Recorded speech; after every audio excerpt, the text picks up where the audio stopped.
നമ്മുടെ എല്ലാവരുടെയും ഒരു ആവശ്യമാണ് സത്യത്തിൽ നമുക്ക് എല്ലാവർക്കും സന്തോഷമായിട്ട് ജീവിച്ചിരിക്കുക എന്നുള്ളത്. ഇപ്പൊ കൊച്ചു പിള്ളേരോട്ട് വലിയ ആൾക്കാരോട് നമ്മൾ അടുത്ത് ചെന്നിട്ട് എന്താണ് നിങ്ങളുടെ ഏറ്റവും വലിയ ഒരു ഒരു അംബിഷൻ എന്ന് പറഞ്ഞു കഴിഞ്ഞാൽ അവർ പറയും ഇന്നതാവണം, ഇന്നതൊക്കെ അച്ചീവ് ചെയ്യണം എന്ന് പറയും. ബേസിക്കലി അത് എന്തിനാണ് അവർ അച്ചീവ് ചെയ്യണമെന്ന് പറയുന്നത്? അവർ ഹാപ്പി ആയിട്ട് ജീവിക്കാൻ വേണ്ടിയിട്ടാണ്. അവർക്ക് ആ ഒരു ഹാപ്പിനെസ് കിട്ടാൻ വേണ്ടിയിട്ടാണ് അവർ പറയുന്നത് എനിക്ക് ഇന്നതൊക്കെ വേണം, അല്ലെങ്കിൽ ഞാൻ ഒരു പൊസിഷനിൽ എത്തണം എന്നൊക്കെ പറയുന്നത്. അപ്പൊ ഇന്നത്തെ കാലം എന്നല്ല, ഇപ്പൊ എല്ലാ കാലത്തും ആളുകൾ നേരിടുന്ന ഒരു പ്രധാനപ്പെട്ട ഒരു പ്രശ്നമാണ് ഹാപ്പി ആയിട്ട് ജീവിക്കാൻ പറ്റുന്നില്ല. അല്ലെങ്കിൽ നമ്മൾ ഡെയിലി ലൈഫിൽ നമ്മൾ ഭയങ്കരമായിട്ട് ടെൻഷൻ അടിക്കുന്നു, ഒരു ഹാപ്പിനെസ്സിൽ നമുക്ക് മുന്നോട്ട് പോകാൻ പറ്റുന്നില്ല. അപ്പൊ അങ്ങനെ ഹാപ്പി ആയിട്ട് കുറച്ച് മുന്നോട്ട് പോകാനായിട്ട് നമുക്ക് കുറച്ച് കാര്യങ്ങൾ ശ്രദ്ധിച്ചാൽ മതി. എന്തൊക്കെയാണെന്ന് നോക്കാം. ഒന്നാമത്തെ കാര്യം എന്ന് പറഞ്ഞാൽ over expectation to our future. നമുക്ക് നമ്മുടെ ഭാവിയെ പറ്റി നമ്മൾ ഒരുപാട് അങ്ങ് സ്വപ്നം കണ്ട് നമ്മൾ അങ്ങ് വലിയ മലമറിയും എന്ന് ഓർത്ത് നമ്മൾ ഇരുന്നുകൊണ്ടിരുന്ന് കഴിഞ്ഞാൽ നമുക്ക് എപ്പോഴും അത് ഓർത്ത് ടെൻഷൻ അടിക്കാനേ നേരം കാണത്തുള്ളൂ. നമ്മൾ ഭാവിയിലേക്ക് എന്തൊക്കെയോ ചെയ്യും, ഞാൻ വലിയ എന്തൊക്കെയോ അച്ചീവ് ചെയ്യും, അല്ലെങ്കിൽ ഞാൻ എവിടെയൊക്കെയോ പോകും എന്നുള്ള ലെവലിൽ നമ്മൾ, അത് നല്ലതാണ്, നമുക്കൊരു ആഗ്രഹമുള്ളത് നല്ലതാണ്. പക്ഷെ നമ്മൾ ഓവറായിട്ട് എക്സ്പെക്ട് ചെയ്തിട്ട് സത്യത്തിൽ നമുക്ക് ഇപ്പോഴത്തെ എഡ്യൂക്കേഷൻ സിസ്റ്റം ഒക്കെ എന്താണെന്ന് വെച്ച് കഴിഞ്ഞാൽ അവരുടെ ഉള്ളിലേക്ക് ഇങ്ങനെ പിള്ളേരുടെ ഉള്ളിലേക്ക് ഇങ്ങനെ കുത്തി കൊടുക്കുകയാണ്. അതായത് നിങ്ങൾ വലിയ സംഭവമാണ്, വലിയ മലമറിക്കണം, ഇതൊക്കെ നല്ലതാണ് സത്യത്തിൽ. അവർക്ക് ആഗ്രഹമുള്ള ഒരു കാര്യത്തിൽ നിങ്ങളുടെ പാഷന് പുറകെ പോകുന്ന എത്ര പേര് പറയും. നിങ്ങൾക്കൊരു ഇഷ്ടമുള്ള സംഭവം ഉണ്ടെങ്കിൽ നിങ്ങൾ അതിന്റെ പുറകെ പോയി നിങ്ങൾ അത് അച്ചീവ് ചെയ്യണമെന്ന് പറയുന്ന ഒരു അധ്യാപകനെയോ അല്ലെങ്കിൽ ഒരു അധ്യാപകനെ നമുക്ക് കാണാൻ പോലും കിട്ടത്തില്ല. ഭയങ്കര റെയർ ആയിരിക്കും അങ്ങനെയുള്ളവരൊക്കെ. അതുകൊണ്ട് നമുക്ക് എന്താണോ നിങ്ങൾക്ക് എന്താണോ ആഗ്രഹം, നിങ്ങളുടെ അംബിഷൻ, അല്ലെങ്കിൽ എന്താ പറയുക, നിങ്ങൾക്ക് ഇഷ്ടമുള്ള ഒരു കാര്യം എന്താണ്, ആ ഒരു കാര്യത്തിലാണ് നമ്മൾ മുന്നോട്ട് പോകുന്നത്. ആഗ്രഹിക്കുന്ന ഒരു പൊസിഷൻ ഉണ്ടല്ലോ. ഇപ്പം ടീച്ചേഴ്സ് ഒക്കെ എപ്പോഴും പറയുന്ന ഒരു പൊസിഷൻ എന്ന് പറഞ്ഞാൽ കളക്ടർ, അല്ലെങ്കിൽ എന്താ പറയാ, അമ്മാരി പൊസിഷൻസ് ആയിരിക്കും ഇവർ നമ്മളോട് സജസ്റ്റ് ചെയ്യുന്നത്. ആ ഒരു പൊസിഷൻ മാത്രമല്ലല്ലോ ലോകത്തുള്ളത്. There are different type of ways that you can go and be successful, or you can find your passion. പിന്നെ രണ്ടാമത്തെ കാര്യം എന്ന് പറഞ്ഞു കഴിഞ്ഞാൽ നമ്മുടെ പാസ്റ്റിനെ പറ്റി ഓർത്ത് ഒരുപാട് അങ്ങോട്ട് ടെൻഷൻ അടിക്കുന്നു എന്നുള്ളതാണ്. അല്ലെങ്കിൽ നമുക്കൊരു കഴിഞ്ഞ കാലം എല്ലാവർക്കും ഉണ്ടാവും. അല്ലെങ്കിൽ ഏതൊരു മനുഷ്യനും അവന് കഴിഞ്ഞൊരു കാലം ഉണ്ടാവും. നമ്മളിപ്പോൾ ഇന്നായിരിക്കുന്ന ഈ ഒരു അവസ്ഥയിൽ നിന്ന് ബാക്കിലേക്ക് ഒരു മനുഷ്യനുണ്ട്, അല്ലെങ്കിൽ ഒരു പ്രൊഡക്റ്റിനുണ്ട്, എന്തിനും ഒരു വസ്തുവിനാണെങ്കിലും അത് ഇന്നിവിടെ ആയിരിക്കുന്നെങ്കിൽ ഇന്നലെ വേറെ എവിടെയെങ്കിലും ഒക്കെ ആയിരിക്കും. അതുകൊണ്ട് അങ്ങനെ ഒരു പാസ്റ്റ് എന്ന് പറയുന്നത് എല്ലാവരുടെയും ജീവിതത്തിലുണ്ട്. അപ്പം നമുക്ക് ആ ഒരു പാസ്റ്റിനെ പോയി മാറ്റാനോ അല്ലെങ്കിൽ അവിടെ എന്തെങ്കിലും മാറ്റം വരുത്തി അത് നന്നാക്കി എടുക്കാനോ പറ്റത്തൊന്നുമില്ല. ഇറ്റ്സ് ഓവർ അല്ലേ, പാസ്റ്റ് ഈസ് പാസ്റ്റ് എന്ന് നമ്മൾ പറയുന്നത് ഏറെക്കുറെ കറക്റ്റ് ആണ്. Past is past. നമുക്ക് അവിടെ ചെന്ന് ഒന്നും ചെയ്യാൻ പറ്റില്ല. നമുക്ക് അതിനെപ്പറ്റി ഓർത്ത് അയ്യോ അത് ഇങ്ങനെ വേണ്ടായിരുന്നു, അല്ലെങ്കിൽ അത്രയെന്ന് വെച്ചാൽ നന്നായി പോയി എന്നൊക്കെ നമുക്ക് ഓർക്കാനേ പറ്റത്തുള്ളൂ. അതൊരിക്കലും നമുക്ക് ഇന്ന് മാറ്റാൻ പറ്റില്ല.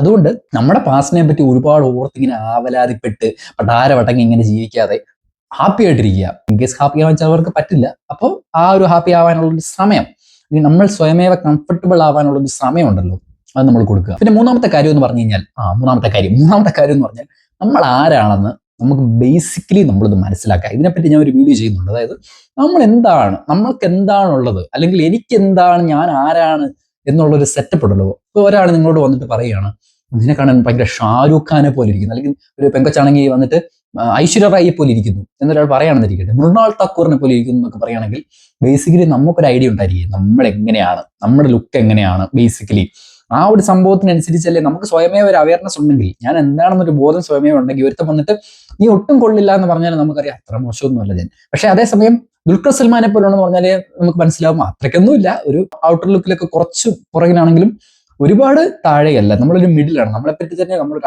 അവയർനെസ് നമുക്ക് ഉണ്ടാക്കിയെടുക്കുക. അതാണ് നമ്മുടെ ആത്മവിശ്വാസമായിട്ട് പിന്നീട് മാറുന്നതും. നമ്മൾ എന്താണ് എന്നുള്ളൊരു ബോധം നമുക്ക് കറക്റ്റ് ആയിട്ട് ഉണ്ടായിരിക്കണം. അല്ലെങ്കിൽ ഇന്നത്തെ കാലത്തൊക്കെ നമ്മൾ ഈസി ആയിട്ട് ഇൻഫ്ലുവൻസ് ആക്കപ്പെടും. ഇപ്പം ഐഫോൺ നമുക്കൊരു എക്സാമ്പിൾ പെട്ടെന്ന് പറയാൻ പറ്റുന്ന പറയുമ്പോൾ ഐഫോൺ എന്ന് പറയുന്ന സംഭവമാണ്. അതായത് ഇപ്പൊ ഐഫോൺ എന്ന് പറഞ്ഞു കഴിഞ്ഞാൽ എല്ലാവർക്കും ആക്സസ് ചെയ്യാൻ പറ്റുന്ന ഒരു സംഭവമായിട്ട് മാറിക്കഴിഞ്ഞാൽ, നമുക്ക് EMI ആയിട്ടാണെങ്കിലും അങ്ങനെയാണെങ്കിലും എങ്ങനെയാണെങ്കിലും. പക്ഷേ ഈ ഐഫോൺ എന്ന് പറഞ്ഞാൽ നമുക്കൊരു സ്റ്റാറ്റസിന്റെ ഒരു പ്രതീകമായിട്ട് ഇങ്ങനെ മാറിക്കൊണ്ടിരിക്കുക. അത് ഐഫോൺ കൊണ്ടാണ് ഒരു ഐഫോൺ ഉണ്ടല്ലോ, ഒരു ബെറ്റർ ഫോൺ നമ്മുടെ കയ്യിലുണ്ടെങ്കിൽ നമുക്ക് എന്തോ ഒന്നുമില്ല. നമുക്കൊരു ഐഫോൺ എന്താണ് വേണ്ടത്? ഇപ്പോൾ ഞാൻ ഒരു 16 Pro ഐഫോൺ വാങ്ങിക്കുകയാണെങ്കിൽ എനിക്ക് എന്താണ് ആവശ്യം മനസ്സിലാക്കുക ആദ്യം. അതായത് എനിക്ക് അതുകൊണ്ട് എന്തെങ്കിലും യൂസ് ഉണ്ടോ? ഞാൻ ഫോട്ടോഗ്രാഫി താല്പര്യമുള്ള ആളാണോ? ഞാൻ വീഡിയോഗ്രാഫി താല്പര്യമുള്ള ഒരാളാണോ? അങ്ങനെയൊക്കെ ആണെങ്കിൽ ഡിവൈസസിൽ എപ്പോഴും നമ്മൾ ഇൻവെസ്റ്റ് ചെയ്യുന്നത് നമുക്ക് അതിൽ നിന്ന് എന്തെങ്കിലും തിരിച്ചു കിട്ടുമെന്നുണ്ടെങ്കിൽ മാത്രമേ ഡിവൈസസിൽ നമ്മൾ എപ്പോഴും ഇൻവെസ്റ്റ് ചെയ്യാവുള്ളൂ. അല്ലെങ്കിൽ അതിന്റെ ആവശ്യം നമുക്ക് വരുന്നില്ല പിന്നീട്. കാര്യം ഞാൻ പറയട്ടെ, ഏറ്റവും ഇപ്പം മാർക്കറ്റിൽ അവൈലബിൾ ആയിട്ടുള്ള ഏറ്റവും ഹയസ്റ്റ് ആയിട്ടുള്ള മൊബൈൽ ഫോൺ നിങ്ങളുടെ കയ്യിൽ ഉണ്ടെന്നിരിക്കട്ടെ, പക്ഷെ നിങ്ങൾ അതിനകത്ത് ജസ്റ്റ് യൂട്യൂബിൽ എന്തെങ്കിലും കാണാനോ അല്ലെങ്കിൽ നമ്മൾ എന്താ പറയുക ജസ്റ്റ് ഗെയിം കളിക്കാനോ ഒക്കെയാണ് നമ്മളത് ഉപയോഗിക്കുന്നത്. ഗെയിം കളിക്കാൻ ഗെയിമിംഗ് PC, ഗെയിമിങ്ങിനായിട്ടുള്ള സംഭവങ്ങൾ ഉണ്ട് കേട്ടോ, ഞാൻ അതിനെ അവോയ്ഡ് ചെയ്യുന്നതല്ല. പക്ഷെ ആ ഒരു ആവശ്യം നമുക്ക് മുന്നിൽ ഇല്ലെങ്കിൽ, ഒരു പ്രധാനപ്പെട്ട ഒരു ആവശ്യം നമുക്ക് മുമ്പിൽ ഇല്ലെങ്കിൽ പിന്നെ നമുക്ക് ഏതെങ്കിലും ഒരു ഫോൺ മതി. പക്ഷെ നിങ്ങളുടെ പ്രിഫറൻസസ് വേറെ ആയിരിക്കാം. നിങ്ങൾക്കൊരു ഒരു ഒരു ഒരു നല്ലൊരു പ്രൊസസ്സർ ഉള്ള ഒരു മൊബൈൽ ഫോൺ വേണമെന്ന് ചിലർ ആഗ്രഹിക്കും.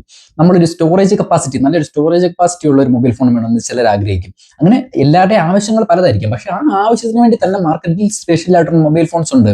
ക്യാമറ എന്ന് പറയുന്ന ആംഗിളാണ് നിങ്ങൾ നോക്കുന്നെങ്കിൽ അതിനും ഇഷ്ടംപോലെ ഓപ്ഷൻസ് ഉണ്ട്. ഐ മീൻ അതിൽ നമുക്ക് ബെറ്ററിലേക്ക് പോകുമ്പോൾ ഏറ്റവും ചീപ്പിലേക്ക് നമുക്ക് പോകാൻ പറ്റും. അപ്പൊ അതുകൊണ്ട് നമ്മൾ സ്വന്തമായിട്ട് എന്താണ്, ഞാൻ എന്താണ് എന്നുള്ളൊരു ബോധം നമുക്ക് എല്ലാവർക്കും ഉണ്ടെങ്കിൽ ഒരു പരിധി വരെ നമ്മൾ അതൊക്കെ നമ്മൾ സഹായിക്കും കേട്ടോ, നമുക്ക് ജീവിച്ചു പോകാനായിട്ട്. നാലാമത്തെ ഒരു കാര്യം എന്ന് പറഞ്ഞാൽ try to be happy with what you have. നിങ്ങൾക്ക് എന്താണോ ഉള്ളത് അതിൽ സന്തോഷം കണ്ടെത്താൻ ശ്രമിക്കുക. ഇപ്പൊ നിങ്ങളിപ്പോ ഒരു നിങ്ങളുടെ അറിവ് കൊണ്ടോ അല്ലെങ്കിൽ എന്താ പറയാ മറ്റെന്തെങ്കിലും കൊണ്ടോ നിങ്ങൾക്കൊരു കാര്യം നഷ്ടപ്പെട്ടു എന്നിരിക്കട്ടെ, നമ്മൾ അതിനെപ്പറ്റി തന്നെ എപ്പോഴും ഇങ്ങനെ ഓർത്തുകൊണ്ടിരുന്നാൽ നമ്മുടെ ബ്രെയിൻ ഇങ്ങനെ ക്രഷ് ആയിക്കൊണ്ടിരിക്കും. അപ്പൊ അതുകൊണ്ട് അതിനെപ്പറ്റി നമ്മൾ ഒരുപാട് ഓർത്ത് ടെൻഷൻ അടിക്കാതിരിക്കാൻ ശ്രമിക്കുക. പക്ഷെ അതൊക്കെ വരും, അതിനൊരു ടൈം ഉണ്ട്. എല്ലാത്തിനും ഇപ്പൊ നമ്മുടെ ദേഹത്ത് നമുക്കൊരു തൊലിയിൽ നമുക്കൊരു ഒരു ഒരു മുറിവുണ്ടായാൽ അത് ഉണങ്ങാൻ വേണ്ടിയിട്ട് അതിനൊരു ടൈമുണ്ട് എന്ന് പറഞ്ഞ പോലെ തന്നെയാണ് നമ്മുടെ ഉള്ളിൽ നമുക്കൊരു സ്കാർ വന്നാലും അത് ഉണങ്ങി ഒന്ന് ഹീലാവാൻ വേണ്ടിയിട്ടുള്ളൊരു ടൈം എന്ന് പറയുന്ന സംഭവമുണ്ട്. അതെടുക്കും. അത് നമ്മൾ കിടന്ന് അലഞ്ഞിട്ട് കാര്യമൊന്നുമില്ല. അതിന്റെ ആ ഒരു സമയത്ത് എല്ലാം ഓക്കെ ആവും. Everything will be alright. ആ ഒരു പ്രതീക്ഷയിലാണല്ലോ നമ്മൾ, ആ ഒരു ഹോപ്പിലാണല്ലോ നമ്മൾ ജീവിച്ചു പോകുന്നത്. അതുകൊണ്ട് ഈ പറഞ്ഞ കാര്യങ്ങളൊക്കെ ശ്രദ്ധിക്കാൻ വേണ്ടി ശ്രമിക്കുക.